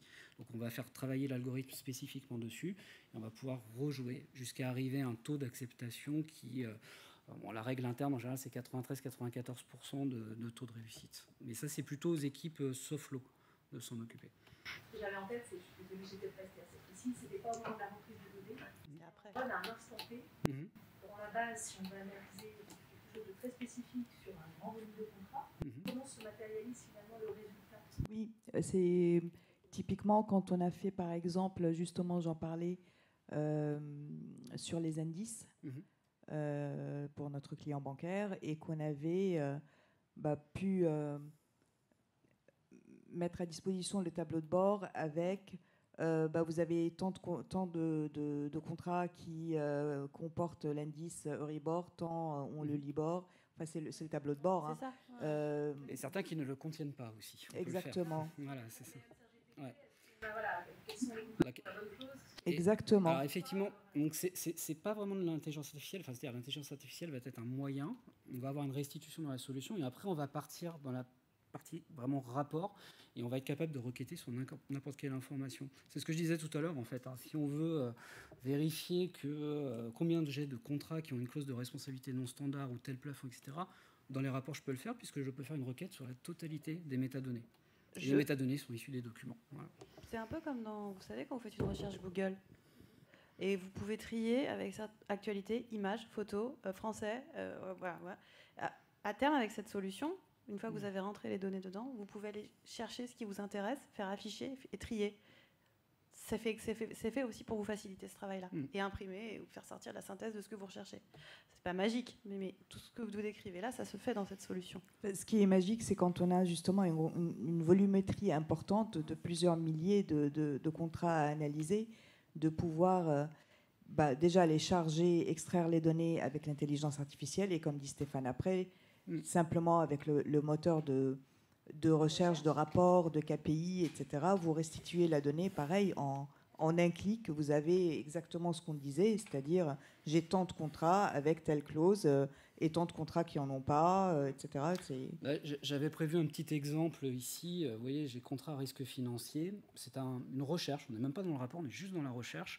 Si je clique dessus, il va me trouver, ça remonte un petit peu, voilà, 23 contrats qui ont été tagués comme ayant un risque financier. Alors, soit l'information elle vient de l'intelligence artificielle au moment où on a uploadé le document, soit c'est le juriste aussi qui a indiqué dans la fiche contrat qu'il y avait tel type de risque. Oui, parce qu'au lieu de saisir des cases, il a le temps de regarder les résultats qu'il y a dedans et de se dire « Ah, là, c'est peut-être quelque chose comme étant un tagué à risque. » Exactement. C'est ça, tout à fait. Et ça, après, vous voyez, vous pouvez déjà en faire un rapport, PDF, Excel, peu importe.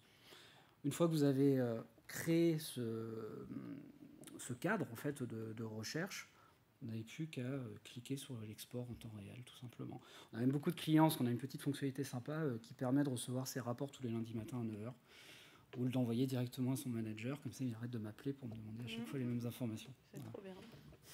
Mais autour d'un café pour que ce soit plus convivial quand même, parce que sinon tout de suite on peut en discuter. Enfin, je veux dire, on ne va pas tout de suite envoyer le truc. Merci beaucoup Stéphane. Il nous reste 15 minutes. Est-ce qu'on peut parler un peu, même si on l'a abordé en introduction, peut-être des freins aujourd'hui identifiés? Oui, moi ce que j'avais noté, le premier frein qui reste aujourd'hui identifié, c'est le coût.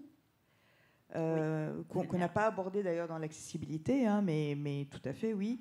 Aujourd'hui, le coût reste un frein à l'utilisation de l'intelligence artificielle dans la direction juridique, mais plus largement aussi au sein de l'entreprise, hein, de manière générale.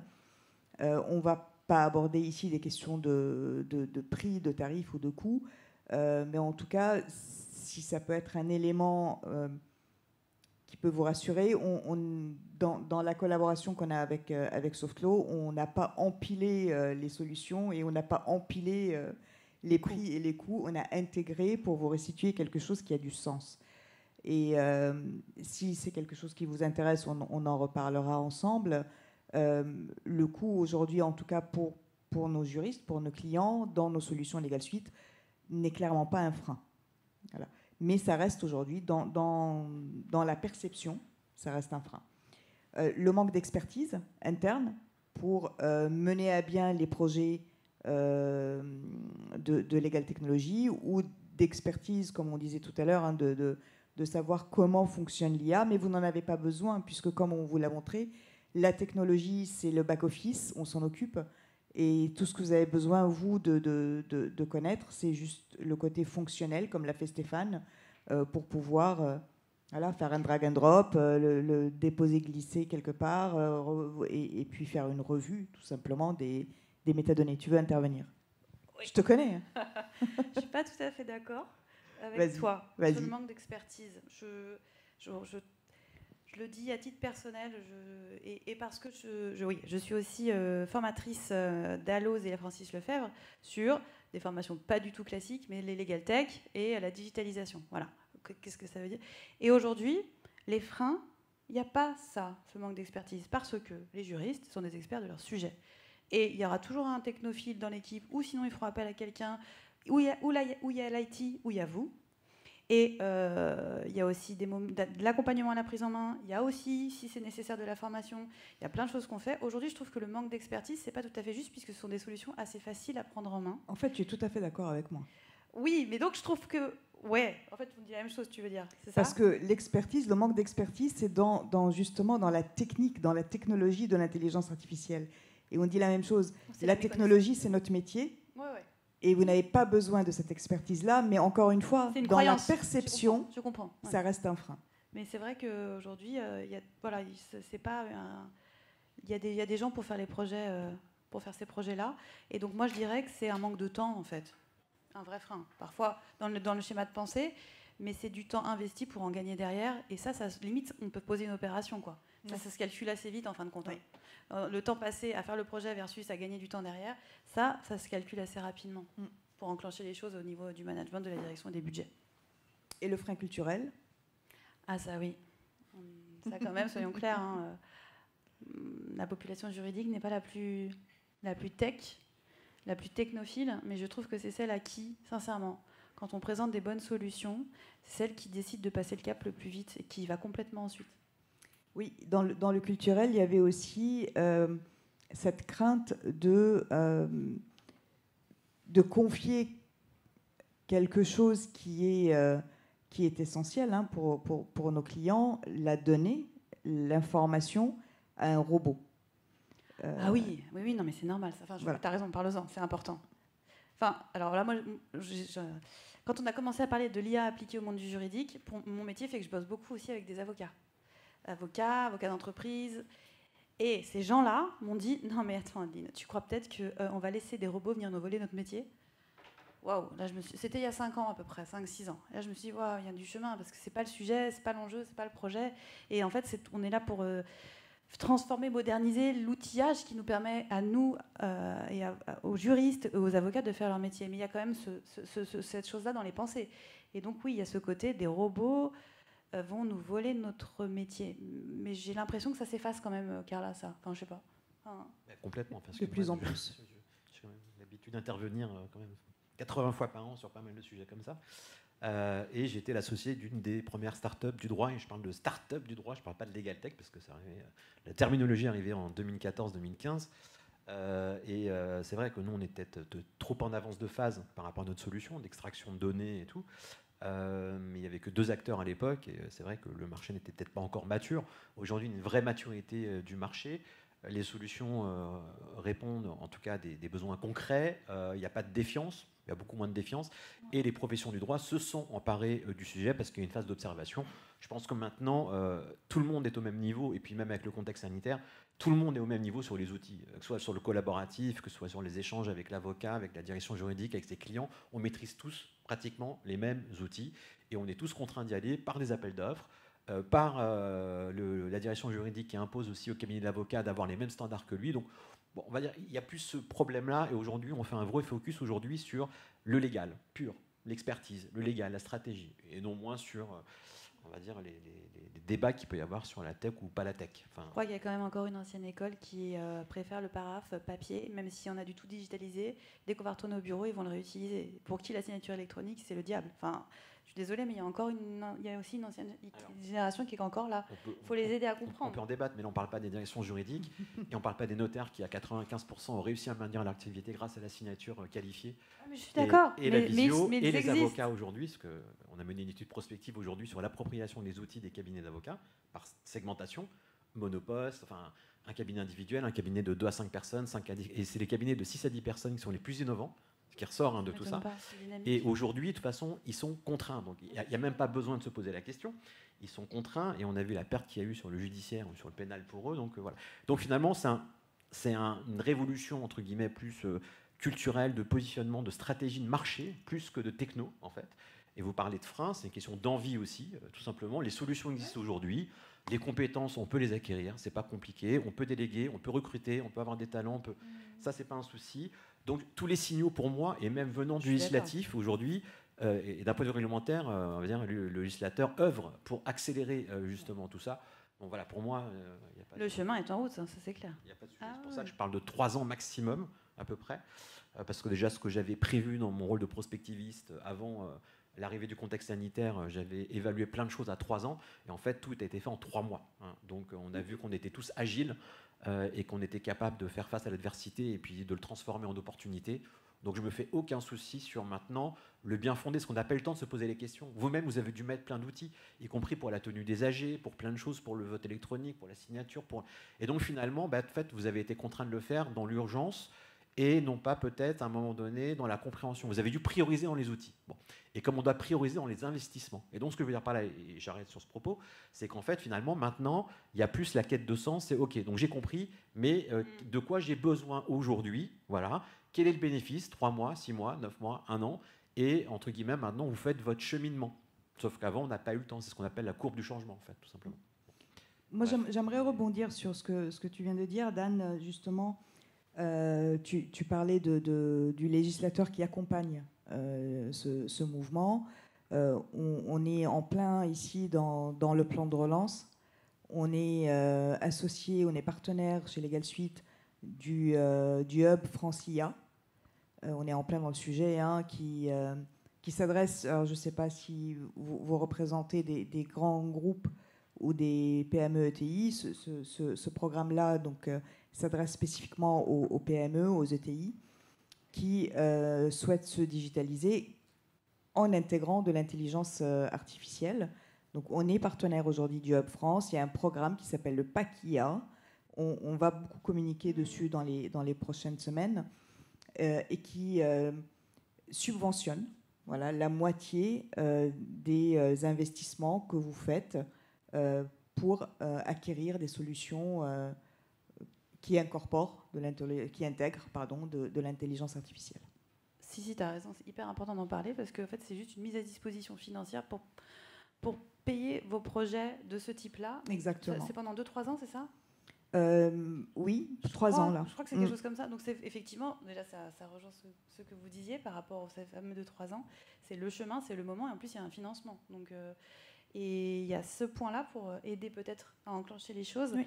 Tout comme, c'est un autre petit truc, parfois chez certains ça peut être aussi une petite formation. Alors ça c'est un petit truc que je vous passe. La formation c'est d'autres budgets. C'est pas l'acquisition d'un projet, d'un outil, d'un cela. C'est des budgets que les entreprises doivent utiliser si possible. Elles les utilisent pas toujours. la formation, la montée en compétences générale d'entreprise, il y a des vrais budgets qui existent. Alors c'est 1, 2, 3, 4, 5 jours pour 1, 2, 3, 10 personnes. Et ça peut être intéressant de mettre en place une journée de formation, de sensibilisation. Qu'est-ce que c'est, qu'est-ce que ça peut apporter? Et à la fin, on peut même sortir avec un cadrage projet, avec une petite expression de besoin, et on peut avoir levé des leviers de changement. Et ça peut aider à mettre en place un projet, à faire prendre conscience, et à coût complètement intégré pour l'entreprise. Ça peut être très transparent et très facile à mettre en place. Tout à fait. On va finir maintenant du coup par, on va pas parler de vision, mais quel futur du coup pour vous sur l'IA au sein des entreprises dans le processus de digitalisation? On l'a abordé un petit peu, mais bon, j'avais vu une étude récente aujourd'hui sur les entreprises alors je crois que c'était les entreprises de moins de 500 personnes. Il y avait 60% des gens qui n'avaient pas du tout amorcé. Enfin, la digitalisation, c'était l'explorateur Windows en fait. Et non, mais c'est vrai. Mais après, il y a des grands groupes qui peuvent se digitaliser rapidement parce qu'il y a une pression aussi, parce que faut y aller. Mais il y a des plus petits qui peuvent pas non plus. Et aujourd'hui, ça touche tout le monde. Hein, il n'y a pas de strate. Donc, c'est quoi pour vous le futur de la digitalisation des entreprises? Pour moi, il dépendra de deux éléments, mais qu'on a largement évoqués, qui sont déjà qu'est-ce qu'on va mettre à disposition de nos clients et quel est le taux d'adoption. Voilà. Comment est-ce qu'on va réussir cette relation de confiance? Comment est-ce qu'on va réussir à accompagner le changement d'usage? Et quel sera le taux d'adoption de nos clients? Et au-delà de ça, on va beaucoup en parler aussi dans les mois qui viennent. L'intelligence artificielle aujourd'hui se professionnalise. Il y a énormément de réglementations qui sont en ce moment en cours d'élaboration, qui sortent, même il y en a pas mal qui sont déjà sorties, sur de l'intelligence artificielle éthique. Il y a énormément de nouveaux sujets, de sujets qui sont couverts par cette notion d'intelligence artificielle responsable. J'avais noté quelques points: la gouvernance des données et de la vie privée avec l'intelligence artificielle, la sécurité, la robustesse des algorithmes, la transparence, l'explicabilité, l'impartialité, l'équité, l'impact social, environnemental. Tous ces sujets-là aujourd'hui sont en cours de discussion pour assurer justement l'avenir de l'intelligence artificielle. C'est dire qu'il y a un avenir. J'aime beaucoup cette approche de l'intelligence artificielle éthique. Je ne me suis pas encore trop penchée sur ce que ça peut représenter, mais je pense que ça a beaucoup de sens en ce moment. Moi, je vais avoir quelque chose de beaucoup plus pragmatique et beaucoup moins long-termiste. Enfin, quoique, déjà, j'ai envie de dire, si ça me fait rêver à un vrai fin du papier, trop de papier dans les entreprises, parce qu'il y en a encore beaucoup. Je pense je ne la citerai pas, mais une grande assurance qu'on accompagne en ce moment qui, parce qu'elle déménage, a décidé de transformer les 17 km de carton d'AG dans ses sous-sols en données transformées et intelligemment, artificiellement transformées.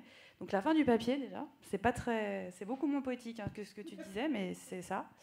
Et j'ai l'impression qu'on est aussi là en juin 2021. Dans les fonctions juridiques, on a été fatigués. On est fatigués, tous. Et on se retrouve pour la première fois en vrai, pour certains. Et j'aimerais bien que l'intelligence artificielle, ça devienne vraiment un outil qui permette aux juristes d'être parfois moins fatigués, moins pressurisés par des demandes dans tous les sens et des choses qui leur font perdre beaucoup de temps, et de remettre peut-être en avant leur expertise. Et il y a une expression que j'aimais pas trop il y a 10 ans, qui disait on va faire des juristes des business partners, parce que je trouvais qu'on n'avait pas vraiment l'opportunité de vous aider à le faire dans les entreprises. Aujourd'hui, ça me semble moins être un mythe, ça me semble être une réalité. Avec la crise Covid, vous avez été sur le devant de la scène. C'est vous qu'on est allé voir, on a parlé de vous dans les médias, aux infos. Le juriste, il est devenu VIP. Limite, il avait un Instagram, quoi. Ce que je veux dire par là, c'est que la fonction juridique, elle est devenue en lumière. Et je pense, moi, que cette mise en lumière, elle va se rencontrer avec une courbe d'apprentissage des outils informatiques qui est exponentielle. Et voilà, il n'y a plus trop de freins. Et quand cette mise en lumière et l'intelligence artificielle vont se rencontrer, je pense que vous allez vraiment trouver une place. On en parlait, en fait, on a eu un débat tout à l'heure. vous allez devenir un moteur dans les entreprises. Et pour devenir un moteur, il faut que vous ayez les bons outils. Et je pense que l'intelligence artificielle fait partie de ces outils. Indiscutablement, vous allez en avoir besoin et vous allez y aller. Autant être dans les premiers, et prendre le truc tout de suite. C'est sûr et certain. Alexandre, comme toi, tu contribues aussi. C'est exactement ça. L'intelligence artificielle, il y a un cadre réglementaire qui doit effectivement encadrer certaines choses. Mais après, surtout l'aspect digitalisation, la tech, elle existe. Et la tech pour la tech, ça ne sert pas à grand-chose. C'est vous, en fait, au final, la philosophie, l'état d'esprit dans lequel vous voulez évoluer, la vision qui fait que vous allez devoir ou pas vous équiper et vous éclater dans votre boulot, en fait. C'est juste ça. En tout cas, ça permet d'amorcer une réflexion. C'est toujours bon à un moment donné de se poser pour avoir une phase introspective, justement, pour se connecter à l'extérieur. Parce que souvent, on dit connecte-toi à ton monde intérieur pour justement apprendre à te connecter au monde extérieur. Moi, je dis beaucoup pour certains aussi avocats qui sont dans l'entre-soi, ou peut-être les juristes ou d'autres, plein de professions, de se dire au contraire, connecte-toi au monde extérieur, ce qui va t'aider à mieux comprendre et à te connecter à ton monde intérieur. Enfin bref, excusez-moi, j'adore ce qu'on se retrouve. J'ai pas eu le temps de parler là-dessus. L'émotion. Et donc, il reste 5 minutes, et donc on va se connecter. Je me connecte au monde extérieur qui est le vôtre. Est-ce que vous avez des questions par rapport à tout ce qu'on a abordé? Ou comme c'est la première conférence que vous faites, peut-être en vrai que ça, c'était waouh, c'était long. non, c'était pas long quand même. Non, moi, j'ai pas de questions, mais je suppose que c'est l'établissement, par exemple, d'une fiche contrat, ça marche aussi en droit de société, si vous avec des statuts. Bien sûr, pour un PV, c'est la même chose, toute la technologie, c'est la même. Ça peut marcher sur des beaux des DRH. Bien sûr. Tout à fait. Désolée, mais je vais d'autres actions. Oui, bien sûr. D'autres personnes? On a été super clair. On se prend un café? Oui. Oui. Je ne suis pas du tout convaincue, en effet, que les juristes ne sont pas prêts à noter cette technique. Tant Sont mieux. pas prêts ou sont prêts? Ils ne sont pas prêts. Eh bien, tant mieux. Avec impatience. Super. Faut le dire. Est-ce qu'il y a Nous des aussi. juristes dans la salle? Parce que Mais on parlait des freins tout à l'heure. Oui, Et après, c'est l'entreprise aussi qui peut être convaincue. bien sûr. Voilà, et puis peut-être revenir, puisqu'on a 5 minutes, à la question budgétaire, qui est quand même un élément qui n'est pas mieux. Parce que souvent, les blocages des juristes sont impatients. Les directions générales ne sont pas toujours très patientes à donner l'argent. Oui. Même si on démontre avec des business cases et des choses de ce type-là. Qu'est-ce qui fait aujourd'hui qu'on peut arriver avec des solutions qui sont aussi plus abordables, puisque le coût d'entrée d'IA est un peu moins élevé quand même qu'il y a 5-7 ans. Et on est quand même sur des solutions qui, en industriel, sont assez abordables. Est-ce qu'on peut donner un ordre d'idée, même si après il y a des questions d'accompagnement, il y a tout ça, il y a des nombres, enfin, je sais, mais un range pour essayer de donner du courage. Non. Je me tourne vers mon commercial.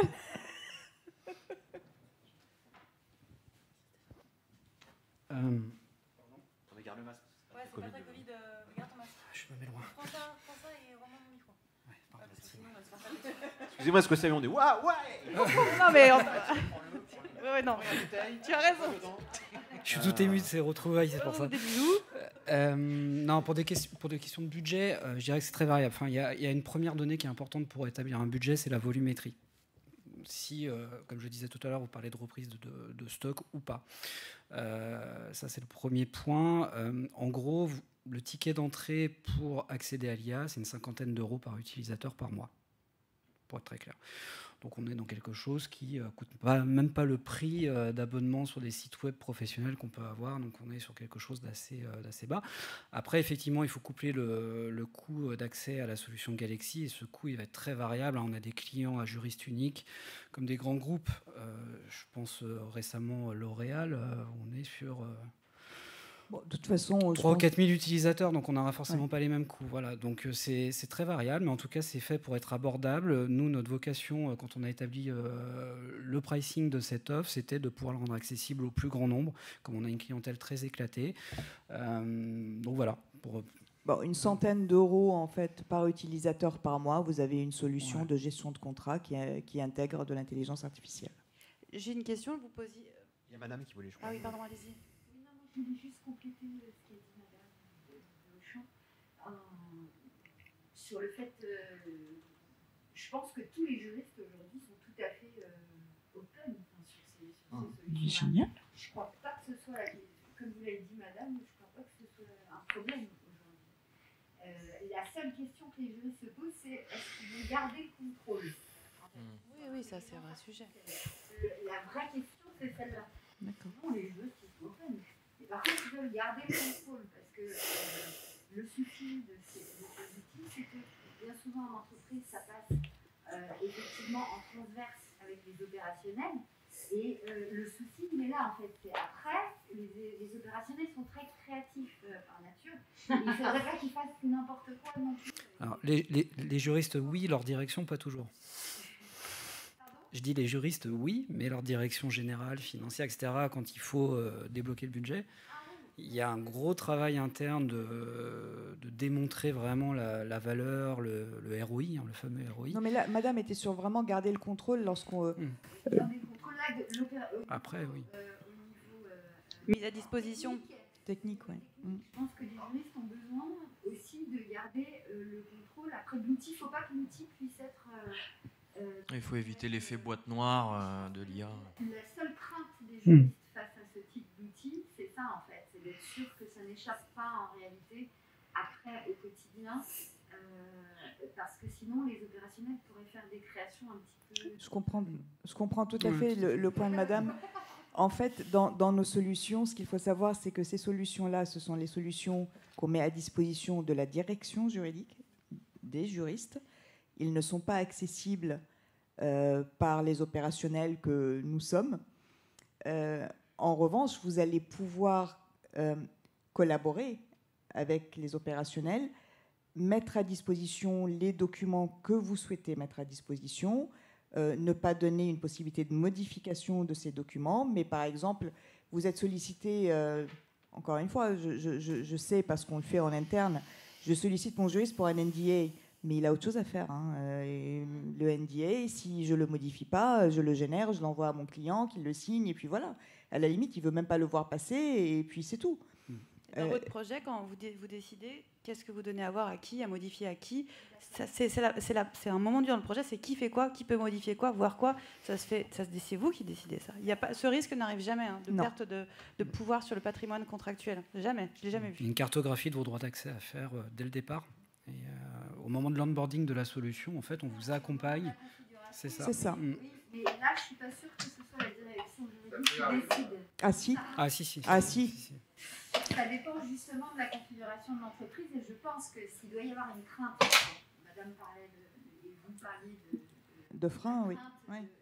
Des difficultés d'appropriation de ce type d'outil, je pense que s'il y a une crainte, elle est là. Je vous le dis parce que parfois, cette décision-là de la configuration n'appartient pas toujours finalement à la direction juridique. Et le problème, il est, à mon avis, principalement là, parce qu'après, effectivement, il peut y avoir, alors que en dehors de ce système d'intelligence artificielle qui est une aide considérable à la productivité, en dehors de cette intelligence artificielle, il n'est pas possible à un opérationnel de passer outre, la plupart du temps, dans une structure bien organisée, il ne peut pas passer outre la direction juridique. Mais avec un système informatique, la plus-value, je pense, les dirigeants qui décident de la mettre en place, justement pour débloquer le budget, etc., c'est souvent, à mon avis, l'argument, c'est que les opérationnels soient plus autonomes, c'est que justement, on a vu ce matin, la direction juridique n'apparaisse plus comme un élément bloquant. Et donc, je pense que le risque, il est un petit peu là, en fait. Donc, c'est cette difficulté-là, je pense. Il faut réussir à peut-être décortiquer, peut-être apporter des réponses, rassurer tout le monde, peut-être avec des outils aussi complémentaires, avec, comment dirais-je, des guides pour les opérationnels, pourquoi pas les responsabiliser, mais dans un système encadré, avec des formations par la direction juridique sur cet outil-là. Mais ça aussi, ça fait partie du projet, normalement. Accompagnement au changement, à la prise en main, sensibilisation. On appelle du onboarding, aussi bien pour un outil que pour des collaborateurs qui arrivent ou des collaborateurs Ça fait existants. partie des choses à mettre en place, tout à fait. Je pense que ça, c'est le package qui peut effectivement peut-être débloquer les situations où il y a éventuellement une crainte importante. Juste avant de vous libérer, il y avait madame juste qui... J'abondais dans votre sens.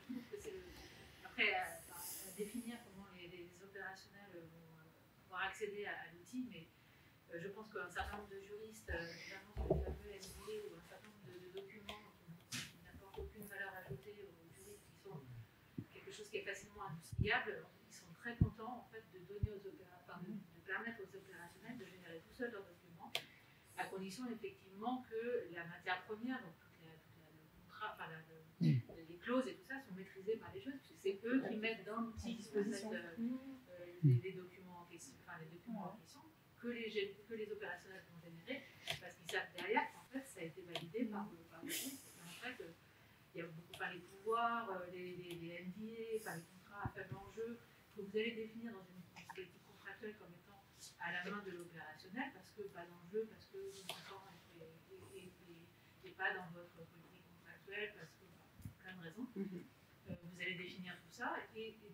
les juristes, ils sont ravis, je pense, de redonner un peu aux opérationnels un certain nombre de choses. Et c'est du win-win, parce que finalement l'opérationnel ça ira plus vite. Le juriste finalement il n'aura pas à valider des documents qu'il a déjà validés plein de fois.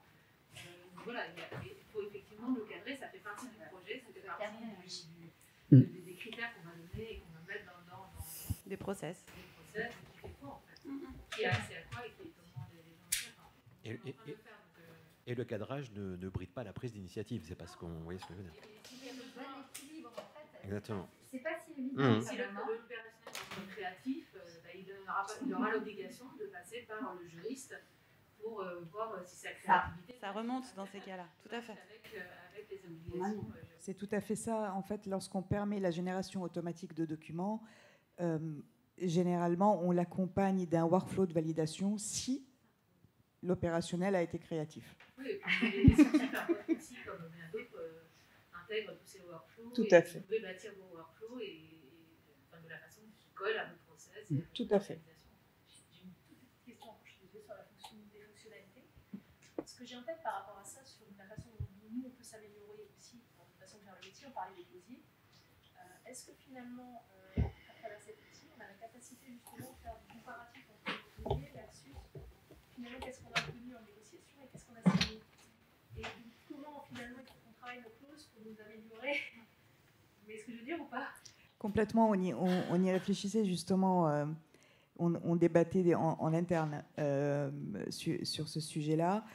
Oui, vous donnez la possibilité en fait de regarder par rapport à vos contrats standards les écarts qu'il y a avec les contrats, justement les clauses qui ne sont plus des clauses standards, et voir justement finalement cette clause, est-ce que je suis amené à la négocier à chaque fois, qu'est-ce que j'ai concédé, est-ce que ça a généré un contentieux ou pas derrière, combien de contentieux, est-ce que je n'ai pas intérêt directement à modifier mon standard, à intégrer la clause qui a été négociée dans tel contrat parce que c'est celle qui a été le mieux acceptée et qui m'a mis le moins en risque.